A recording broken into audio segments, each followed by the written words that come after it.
MotoVagabondNate, abroad in Barcelona. Picking up the story in the beautiful Blue Ridge Mountains of Southwest Virginia, where some much needed repairs were taking place to the G310GS after the grueling Trans-American Trail and 6-day cross-country trip.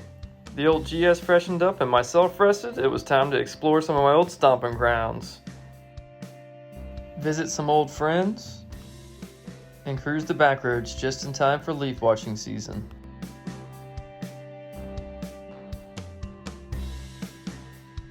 And the roads led me to a family favorite reservoir where I got to go kayaking and fishing with my nephews and niece and my parents, trying to catch newts and trying to catch some fish. But then it was back to business, back to the road, headed south with my father, unfortunately on 4 wheels this time, to check my schoolie for damage that I leave parked in Florida. The Sherman, my schoolie, was okay, but the beaches were destroyed.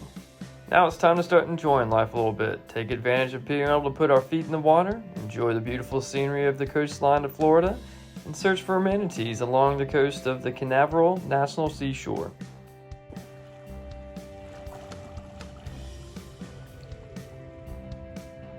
Time to pick up the pace a bit with the Volusia Speedway Park, my dad's first taste of American flat track racing.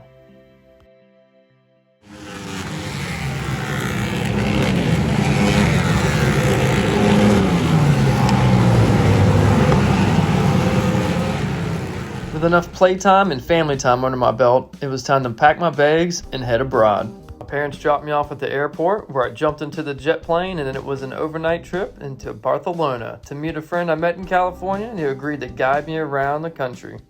Oh, did I forget to mention it was a beautiful young Catalan girl who was going to be guiding me around Catalunya? So a wrap up of 2022, United States. Across the country 10 times. I did 6 in the Jeep with the rig. I did on the motorbike across on the Trans-American Trail, went back across, and then 1 flight back and forth from Oregon to Virginia for a family reunion. So I thought I'd spread my rings a little bit more for 2023. You see a little different background. We're in Catalunya right now, that's the familia. So we're gonna do new adventures for 2023, and this is the land of motorbikes and scooters, so we're gonna have plenty of action. I came here with about 1,000 euros to spend on a motorbike so I can travel around for the next 90 days on my travel visa. So let's see where this 1,000 euros takes us, and what adventures we get on for the MotoVagabondNate, back in action on another continent.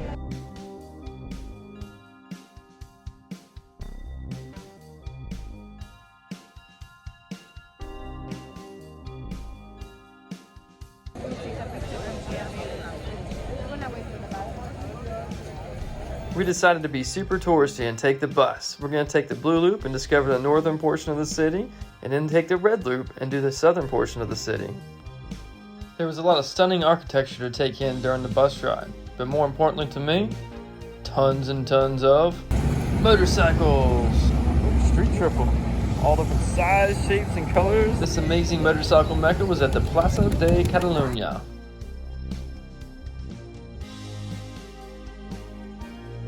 After absorbing even more art while on our Blue Line bus break, it was back to the bus for more architecture like the Casa Batillo, and then more motorcycles. I can't believe how many motorcycles you can see in one sighting. Look at the street. The bus tour ended up being a great idea as we got to hit so many hot spots and so much history in one day on one tour.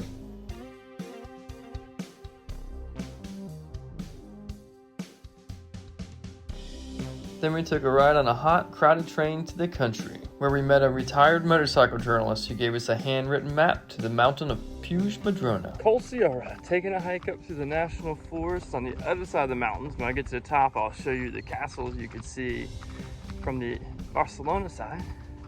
But we just got passed by a gas motorcycle, another motorcycle. So we're gonna keep hiking to the top, get the scenery, maybe even see the ocean from the top. Before beginning the steepest part of the ascent, we ran into the Ermita de la Salud. It has been documented to exist as a parish since 1060, the 11th century. After an attempted break-in and a short break for photos, it was time to finish our steepest part of the climb. All right, the trail's getting harder, heading up this guy here, nice and steep. It's not gonna be hard finding the top because there's all kinds of kids. There must be a school field trip going on up here. It's good to see they get the kids out, playing in the woods out here still. Success! We made it to the fire tower at the top, and we are officially 341 meters above sea level. So we made it to the top, and over there is the castle and the tower. I'll show you from the other side soon, but it's a bit busy up here, as you can tell. We gracefully floated all the way down to the bottom of the mountain, where we sought refuge in a shaded area next to a creek and an old watering hole. A little peace before another crowded train ride, headed back to Barcelona so we can catch a ride to our next destination. So it was out of the country, into the city, and in northeast to a beautiful little cultural town called Caldes de Estrada. So we got outside the city, even further, went through Barcelona, then out into the national parks, and now to the Mediterranean Sea.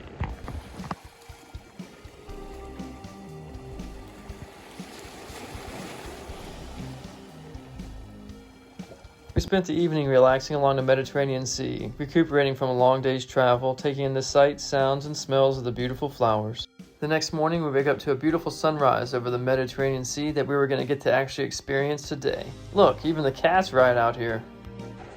So today is another adventure. Behind me is the Mediterranean Sea. So, I've been into the U.S. Atlantic coast, Pacific coast, the U.S. Arctic Ocean. I've been in the Sea of Aden off the northeast coast of Africa, New Zealand, got to drop my toes in Australian coast of the Pacific, and now the Mediterranean.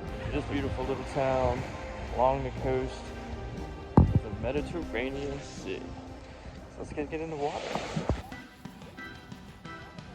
Oh my gosh!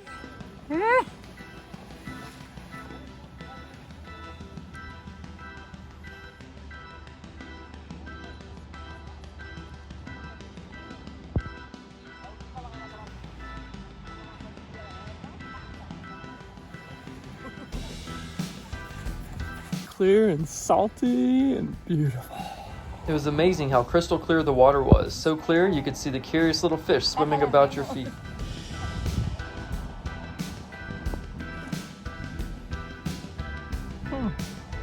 Swims right up underneath your feet. After absorbing the morning sun and sand, we wandered over to a local beachfront cafe to experience breakfast with Savani's aunt and uncle. Wait, what's that sound? Two-stroke supermoto, baby. I told you, everyone's got a scoot here, even this cat. A leisurely stroll through the city to experience structures and buildings that have been here for centuries. Navigating through the narrow streets one last time before more travel time on the way to the airport. Where could we be off to now? Stay tuned to your MotoVagabondNate channel to find out soon.